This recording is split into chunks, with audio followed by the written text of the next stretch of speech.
यमराज ने सत्यवान की आत्मा को अपने साथ ले गए। सावित्री उनके पीछे पीछे चल पड़ी। यमराज बोले, देवकन्या अब लौट जाओ, मृतक के पीछे इतना दूर कोई नहीं आता। सावित्री ने विनम्रता से कहा, धर्मराज, जहां मेरे पति गए हैं वहां तक मैं चल सकती हूँ। पतिव्रता का धर्म यही है। यमराज ने प्रसन्न होकर कहा, तुम मुझसे कोई वर मांगो पर सत्यवान का जीवन नहीं। सावित्री ने कहा, मुझे वर दीजिए कि मेरे ससुर द्यमत्सेन को उनकी दृष्टि लौट आए। यमराज ने कहा, तथास्तु, और आगे बढ़े।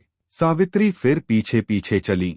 दूसरी बार यमराज बोले, अब लौट जाओ। सावित्री ने कहा, पत्नी का कर्तव्य है कि वह पति के पीछे रहे, चाहे मार्ग कठिन ही क्यों न हो। यमराज ने प्रसन्न होकर दूसरा वर दिया, तुम्हारे ससुर का राज्य उन्हें पुनः मिल जाए। फिर भी सावित्री उनके पीछे चलती रही। तब यमराज ने प्रसन्न होकर तीसरी वर मांगने को कहा। सावित्री ने चतुराई से कहा, कृपा करिए कि मेरे गर्भ से सत्यवान के 100 पुत्र उत्पन्न हों। यह सुनकर यमराज निरुत्तर हो गए। उन्हें समझ आ गया कि यदि सत्यवान जीवित नहीं रहेगा तो यह वर असंभव होगा।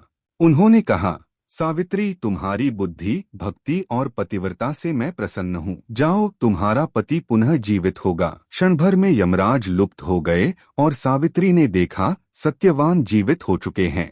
सत्यवान ने विस्मित होकर कहा, सावित्री, मुझे ऐसा लगा जैसे मैं गहरी नींद से लौटा हूँ। सत्यवान और सावित्री जब घर लौटे तो देखा कि उनके अंधे ससुर की आंखें लौट आई हैं और दूतों ने समाचार दिया कि निषद देश का राज्य उन्हें वापस मिल गया है। राजा द्यमत्सेन ने सत्यवान को उत्तराधिकारी घोषित किया। सावित्री की कीर्ति चारों दिशाओं में फैल गई। आज भी हिंदू परिवारों में सावित्री व्रत के रूप में यह कथा जीवित है, जहां स्त्रियां अपने पति की दीर्घायु के लिए उपवास करती हैं और पूजा करती है।